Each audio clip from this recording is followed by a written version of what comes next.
बिरहा प्रीतिया के पियर बकैले परदेसी प्रीतम नवा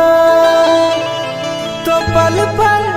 पहाड़ नियर लागे समैया अब तो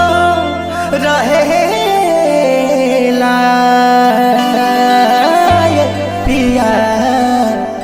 तोहरा बिन जिंदगी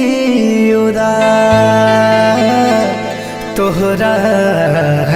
बिन जिंदगी उदास। Presenting by GS Music.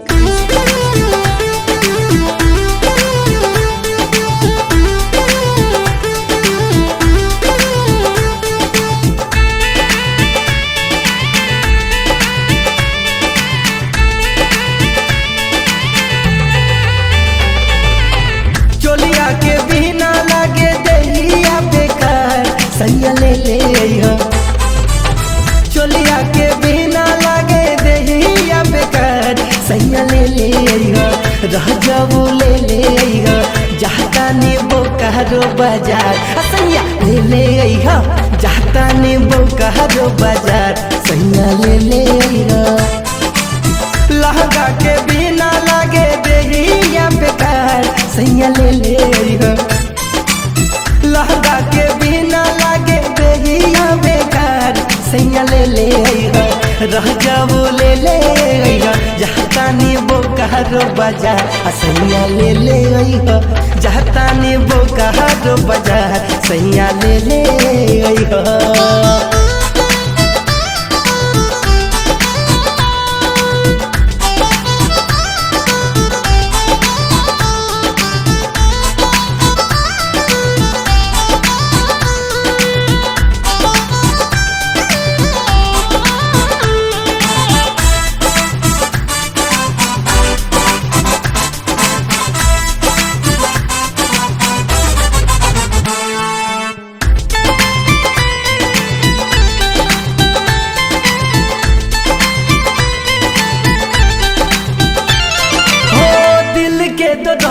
काहे बुझे नहीं पियावा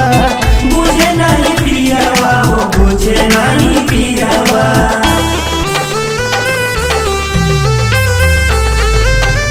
एने बात कई के टाल दारू बतिया हो टाल दारू बतिया गुलु गुलु बदनिया पमल मल के चलिया डाल के देखो बड़ी मजा पैबू सोइया मजा पैबू सोइया आए हो दादा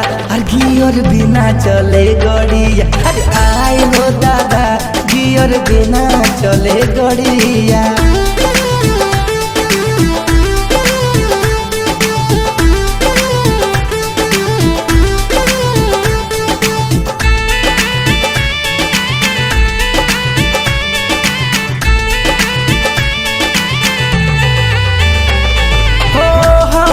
तरफ गाय ताके ना बोलम्मा ताके ना बोलम्मा हो ताके ना बोलम्मा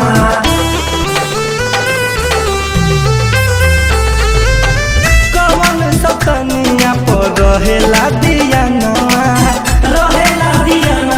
हो रहेला दिया नवा घूमता रुका है पियावा रजनी जी के गलिया घूमता रुका है पियावा रजनी जी के गलिया अरे रजनी जी के गलिया आय हो दादा और कैसन पियावा के चोरी तरबा आय हो दादा कैसन पियावा के चोरी तरबा बलिया के बिना लागे कान्हा बेकार सैया ले हो बलिया के बिना लागे कान्हा बेकार सैया ले हो रह जाऊ ले जाता न बोकारो बाजार सैया ले हो जाता न बोकारो बाजार सैया ले हो चोलिया के बिना लागे दहिया बेकार सैया ले हो चोलिया के बिना लागे दहिया बेकार सैया ले हो रह जाऊ ले जाता ने बोकारो बाजार सैया ले बोकारो बाजार सैया ले ले अइहा जहतानी बोकारो बाजार सैया ले ले अइहा जहतानी बोकारो बाजार सैया ले ले